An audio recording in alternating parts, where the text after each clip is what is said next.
Bonjour à tous. Aujourd'hui, je vous invite à découvrir Les Lettres persanes, une œuvre majeure du XVIIIe siècle, signée Montesquieu, à travers le regard de deux voyageurs persans.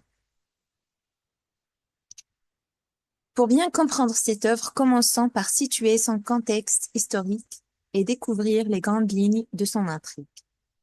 Les Lettres persanes est un roman épistolaire publié anonymement en 1721 par Montesquieu. L'œuvre est écrite pendant la Régence, une période de transition en France après la mort de Louis XIV, caractérisée par des changements politiques et sociaux significatifs. Entrons maintenant dans le cœur du récit. Quels sont les personnages principaux et quelles sont les grandes étapes de leur voyage?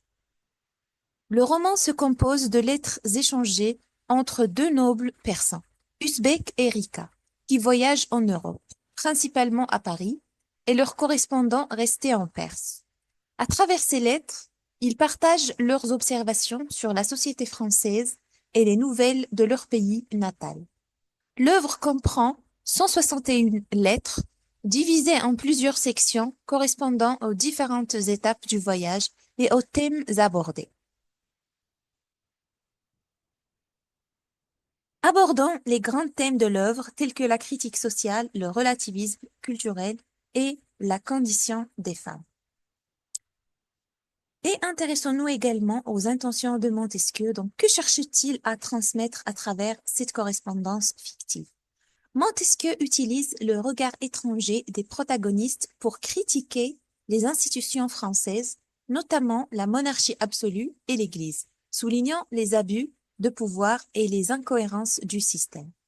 En confrontant les coutumes persanes et françaises, l'auteur invite à réfléchir sur la diversité des mœurs et la notion de normalité culturelle. À travers le harem d'Uzbek en Perse, Montesquieu aborde la question de la liberté et de l'oppression des femmes, mettant en lumière les injustices qu'elles subissent. Penchons-nous maintenant sur la forme de l'œuvre, comment la structure épistolaire et le temps employé renforcent-ils le message de Montesquieu. Le roman est composé uniquement de lettres, ce qui permet de multiplier les points de vue, de créer une illusion de réalisme et d'introduire une variété de tons, satirique, sérieux ou philosophique. Montesquieu utilise un ton souvent ironique pour critiquer les travers de la société française tout en conservant une certaine distance grâce au regard étranger de ses personnages. Pour conclure, résumons les points essentiels de notre analyse et réfléchissons à la pertinence de cette œuvre dans notre monde contemporain.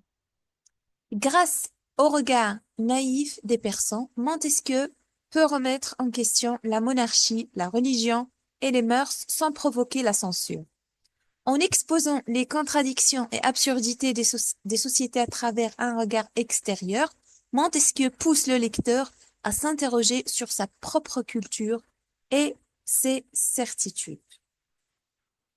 Si cette exploration des lettres persanes vous a intéressé, n'hésitez pas à vous abonner à la chaîne pour découvrir d'autres analyses littéraires. Merci et à bientôt.